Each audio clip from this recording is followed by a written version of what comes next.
What is going on, ladies and gents? Welcome to Collectors Gone Digital. My name is Josh, and on today's episode, we are going to be covering all the key points from Ben's recent debate with Mr. Pegs, and it was an interesting video. It was the first time we got to see a VeVe representative in that kind of light, so to speak, and I absolutely loved it. So Ben, if you're watching this, I really appreciate what you did, and yeah guys, if you enjoy the content, make sure to like and subscribe. And as always, grab a drink, grab a snack, sit back, relax, and enjoy. So the first point I want to highlight from Pegs here is, in his opinion, he thought that VeVe was kind of dropping too much IP, that they had too many brands and too many collectibles on the platform. And Ben's answer to this is that VeVe is looking to be a marketplace, an ecosystem for these brands. So they have hundreds now, he says hopefully thousands in the future, but he actually uses Amazon here as an example. He goes back to the early days when they only sold books and how they were transitioning into selling other things. He said how people were saying how they were saturating the market and offering too much, and now you fast forward to today and their logo has an arrow pointing from A to Z to represent that you can search anything in the alphabet and find it on Amazon. Now, they both agree that none of this really matters if they don't grow the user base. And Ben does add here that that is exactly what VeVe is focused on and what they have been talking about for the past few months in terms of roles they're hiring for and things they're prioritizing. In his exact words, he says they're focused on building a larger, sustainable customer base.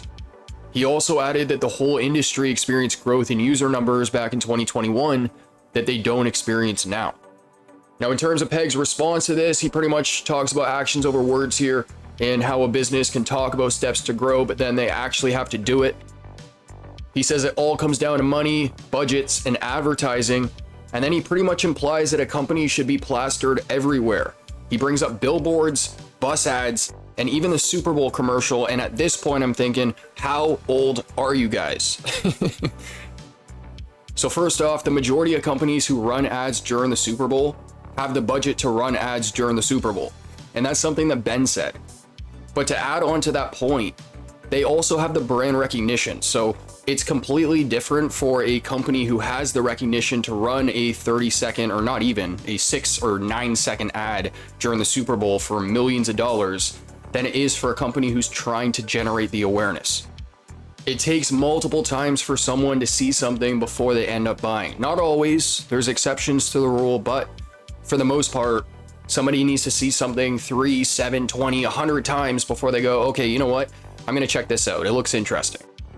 Ben says that VeVe isn't focused on billboards in Times Square because it's a different type of business, and I completely agree. They're not IBM, they're not Coca-Cola. However, Peg's response to this is that if you want to be like those companies, you got to do what they do, and I do disagree. I was thinking of Tesla right in the moment. They haven't ran a single ad ever, and they're in the S&P 500. In fact, it wasn't actually until later on in the video where they bring up another example of Ford running a Super Bowl commercial to promote one of their electric vehicles that actually ended up promoting Tesla. The following day, the #1 keyword search was Cybertruck. We're also talking about using traditional marketing methods to promote a digital product, and a digital product that isn't even fully understood by mainstream audiences. I'm not denying that you would bring in leads, but you would bring in more with digital methods. When it comes to billboard ads or bus ads, there's no definitive way to know the actual number of people who drove down that road and saw that billboard. First, the people who drove down didn't see the billboard. And then of the people who saw it, what ones took action and downloaded the app versus of the ones who saw it, who drove by and was like, I'm not gonna spend my time doing that. Whereas on the digital side, all of that data is tracked. To take it one step further, you can now use that data to optimize your marketing campaign and use your budget more effectively. Now, for me, this was the first indication that the way that Mr. Pegs thinks is very old school. And I want to be very clear, I have nothing against the guy. I think he's smart and he has built successful businesses in the past. But some of the points he does bring up are very outdated, and I do have another example coming up. But Ben says this is a classic example of an opinion on what a company should do. Pegs responds to this by saying that this is a case of pick your poison. And to be honest, guys, I got a little confused with this part. He says on one side, implying that there's probably two, but he only talks about one. So I'm just gonna play the clip. Check it out. On one hand, you have to obviously address the needs of the business, and the budgets are what basically dictates that, because the pace that you move forward is based on how much you can afford to move. And obviously, like you said, you love to have Apple's budget. You don't have that. Okay, so within the means of what you have, you're just going to spend what you got and hope that makes it work. But if you don't, the plan B let me finish. The plan B is, what's plan B? So after this, Pegs goes back to bus ads and billboard ads. And he says that he has a connection to get VeVe on bus and billboards around New York, New Jersey, and Connecticut for roughly 6 months and $6 million. Now, Pegs goes on to say, let me talk about data. What countries have invested the most in VeVe? And the answer to this is roughly 50% from Canada and the US, and then the remaining 50 from roughly 178 countries around the globe. It seemed like he was trying to imply that this was a bad thing, but I feel like I can understand why those numbers are the way that they are. I mean, the app has limited languages. For the longest time, the only one was English. The app's focused primarily on North American IP and artists and things like that. And then in terms of events, I think the only one that they've gone to outside of North America was over in Europe, right? Or no, sorry, they had London and France, so 2. Ben says there's 2 roles when building a business. You have to retain the customers while also growing your customer base. He says there's opportunities both inside and outside of Canada and the US. He says actually 60% of the world's population lives in Asia, and NFT ownership in India and Latin America is roughly 4 or 5 times higher than that in North America. So to sum everything up and make a longer story short, there's opportunities everywhere. Now I'm going to play this next clip because this is my next point about outdated information. So let's play it first and then talk about it after. Check it out. If it was that easy, everyone would have done it, right? No, I don't believe that. I don't believe in that, because I've owned businesses myself, and I currently listen. Look. Yeah, but how many of your businesses were in more than 3 countries?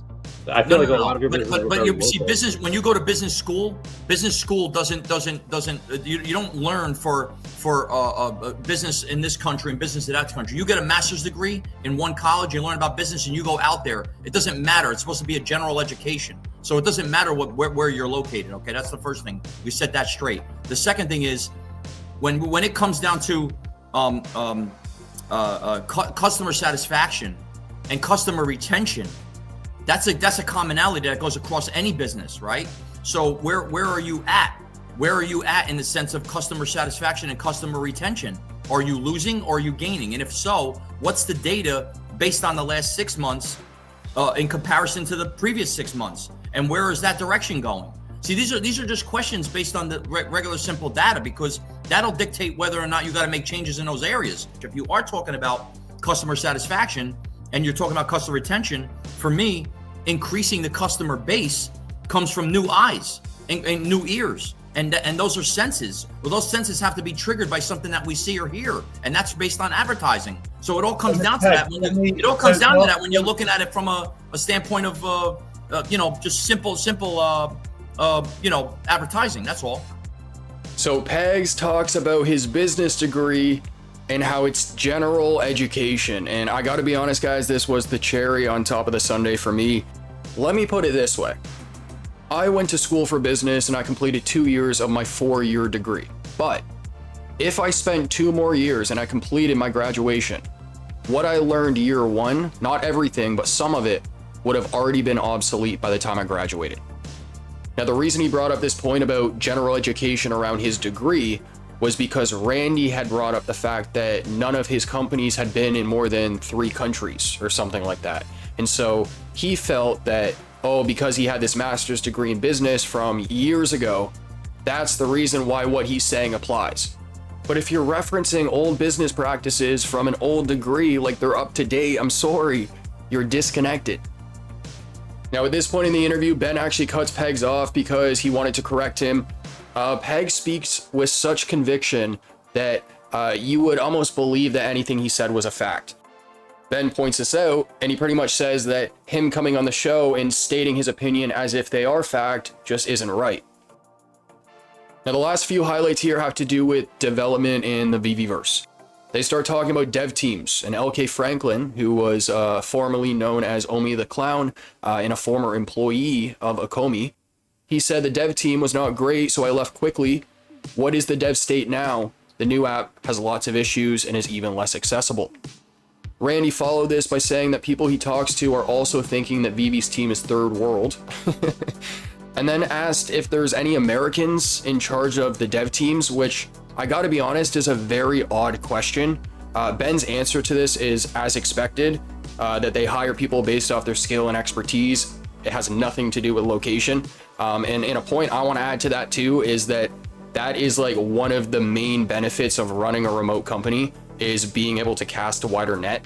You can reach people who have skills that you couldn't get if you were limited to a physical location. So this whole idea of checking if Americans are on the team was really odd to me, not to mention they're a New Zealand company. And then the last thing I want to highlight here was talk about a separate VR AR application from the VeVeverse, which I gotta be honest again, guys, was a little confusing for me. Not only the question, but a bit of Ben's answer as well, and I'll explain why. So Pegs asks, what investment do you think it would take to have an application that could be downloaded or uploaded to a headset and interoperable with other headsets that would be the VeVeverse, where you could have actual gaming and IP and comics?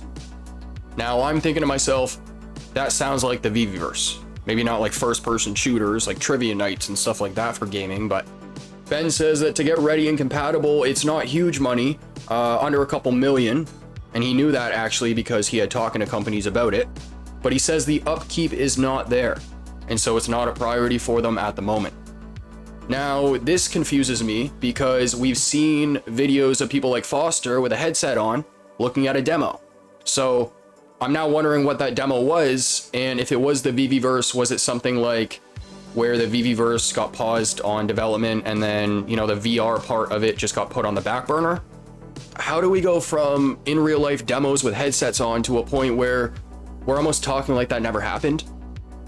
Now Pegs asks, what if 4 people were to invest $250,000 to build out an application like this?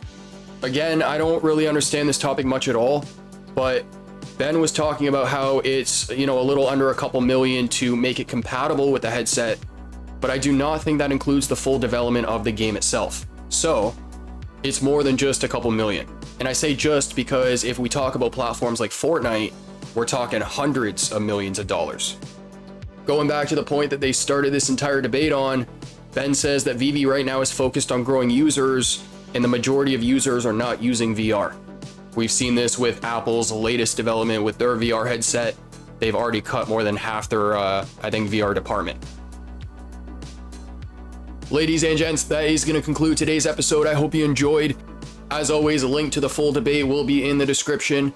And in terms of our next episode, that should still be dropping for tomorrow, and that will be our Nounish episode. So apologies again for the delay on that one, guys. It is coming, and it is coming tomorrow. But if you enjoy the content, make sure to like and subscribe. Comment down below what you want to see in a future episode. And as for our next, I will catch you then.